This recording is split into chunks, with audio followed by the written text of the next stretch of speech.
যেই পশু শক্তির বিরুদ্ধে আমরা লড়াই করেছি আমরা যেন সেই শক্তির মতো হয়ে না যাই। আমাদের চ্যালেঞ্জটা অনেক বড়, কারণ আপনারা জানেন একটা আনপ্রেসিডেন্টেড একটা ল অ্যান্ড অর্ডার সিচুয়েশন তৈরি হয়েছে দেশে। এটা স্বাভাবিক। 15-17 বছর যে আপনার একটা স্বৈরাচারী শাসন ছিল, যে একটা অন্ধকার একটা যুগ ছিল, মানুষের মনে অনেক ক্ষোভ, অনেক যন্ত্রণা, অনেক ক্রোধ জমেছিল। তো সেটা আউটবার্স্ট হয়েছে, কিন্তু তারপরও এই আউটবার্স্টটা কোনোভাবেই মাত্রা অতিরিক্ত পর্যায়ে যে চলে গেছে এটা কোনোভাবেই সমর্থনীয় না। আমরা অনেক পুলিশ সদস্য, অনেক সাধারণ মানুষ, অনেক সংখ্যালঘু মানুষের আর্তনাদ শুনেছি এবং অনেক স্টোরি আছে, আমি নিজে দেখেছি, আপনার শুনেছি, দেখেছি আর কি। তো এটা কোনোভাবেই প্রত্যাশিত না। আমাদেরকে ক্রোধ সম্বরণ করতে হবে, আইনগতভাবে যারা দোষী আছে তাদের শাস্তি দেওয়ার জন্য ব্যবস্থা নিতে হবে সবাইকে। আমি একটা কথা সবসময় বলি, আবারও বলি, যে পশু শক্তির বিরুদ্ধে আমরা লড়াই করেছি আমরা যেন সেই শক্তির মতো হয়ে না যাই।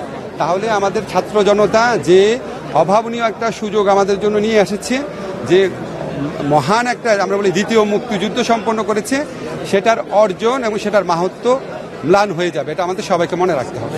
এত রক্তের উপর দিয়ে আমরা আজকে এসেছি। জুলাইয়ে একটা ম্যাসাকার হয়েছে বাংলাদেশে। আমরা এই দায়িত্ব নেওয়াটা হচ্ছে রক্তের উপরে দাঁড়িয়ে দায়িত্বটাকে পালন করা। এটা জাস্টিস এনশিওর করাটা দরকার।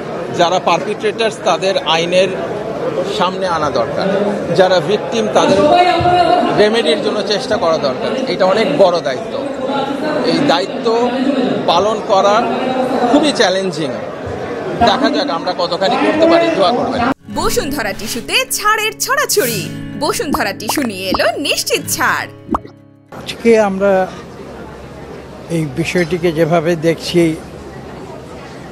সেটা অত্যন্ত স্পষ্ট।